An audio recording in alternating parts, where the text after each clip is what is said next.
مرنے کے بعد انسان کے جسم میں کیڑے کیوں پڑ جاتے ہیں؟ اگر اللہ پاک انسان سے اتنی محبت کرتا ہے تو جب انسان مر جاتا ہے اللہ پاک اس کے جسم کو کیڑوں کی غذا کیوں بنا دیتا ہے؟ اس کے جسم کو کیڑے کیوں کھا جاتے ہیں؟ یہی سوال حضرت علی رضی اللہ تعالی عنہ کی بارگاہ میں کھڑے ہو کر ایک بندے نے کیا۔ وہ حضرت علی رضی اللہ تعالی عنہ سے عرض کرنے لگا کہ یا علی، اللہ پاک اپنے بندے سے 70 ماؤں سے زیادہ پیار کرتا ہے، اور جب اللہ پاک کا بندہ مر جاتا ہے تو اللہ پاک اس بندے کے جسم کو کیڑوں کی غذا بنا دیتا ہے۔ جب اس جسم سے روح نکل جاتی ہے، اس جسم کو کیڑے کھا جاتے ہیں، تو جس سے محبت کی جاتی ہے کیا اس کے ساتھ ایسا سلوک کیا جاتا ہے؟ یہ بات مجھے بڑی دکھ دیتی ہے، مجھے تکلیف ہوتی ہے کہ اللہ پاک بندے سے محبت بھی کرتا ہے اور پھر اسی بندے کا جسم قبر میں کیڑے کھا جاتے ہیں۔ حضرت علی رضی اللہ تعالی عنہ نے ارشاد فرمایا، لوگ حیرانگی کے ساتھ دیکھنے لگے کہ اس بندے نے بڑا اہم سوال کیا ہے۔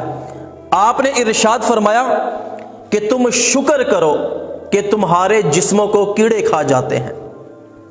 لوگ حیرانگی کے ساتھ پوچھنے لگے کہ اس میں شکر کرنے والی کون سی بات ہے؟ ہمارے جسموں کو قبروں میں کیڑے کھا جائیں گے، یہ تو دکھ والی بات ہے، تکلیف والی بات ہے۔ حضرت علی رضی اللہ تعالی عنہ نے ارشاد فرمایا کہ اگر مرنے کے بعد جسم کو کیڑے نہ کھاتے تو لوگ اپنے گھر والوں کی لاشوں کو کئی سال تک اپنے گھروں میں رکھتے، لوگ اپنے مرنے والے بزرگوں کو اپنے گھروں میں لٹا دیتے، اور اس طرح فتنے ہوتے اور لاشوں کی بے حرمتی کی جاتی۔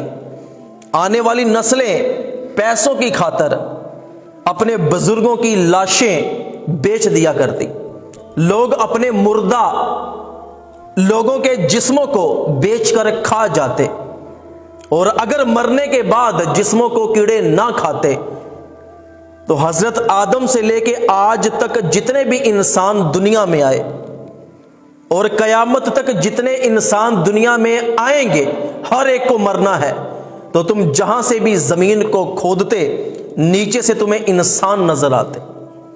یہ اللہ پاک کا ایک نظام ہے کہ جب انسان مر جاتا ہے اس کے جسم کو کیڑے کھا جاتے ہیں، ہڈیوں کو مٹی کھا جاتی ہے، نام و نشان مٹ جاتا ہے۔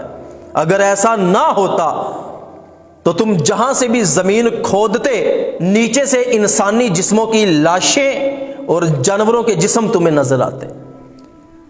تو یہ حضرت علی رضی اللہ تعالی عنہ کا علم ہے کہ جن کے بارے میں نبی کریم صلی اللہ علیہ وآلہ وسلم نے ارشاد فرمایا کہ میں علم کا شہر ہوں اور علی اس کا دروازہ ہے۔ لوگ بڑے دور دور سے اپنے فیصلے حضرت علی رضی اللہ تعالی عنہ کے پاس لے کر آتے۔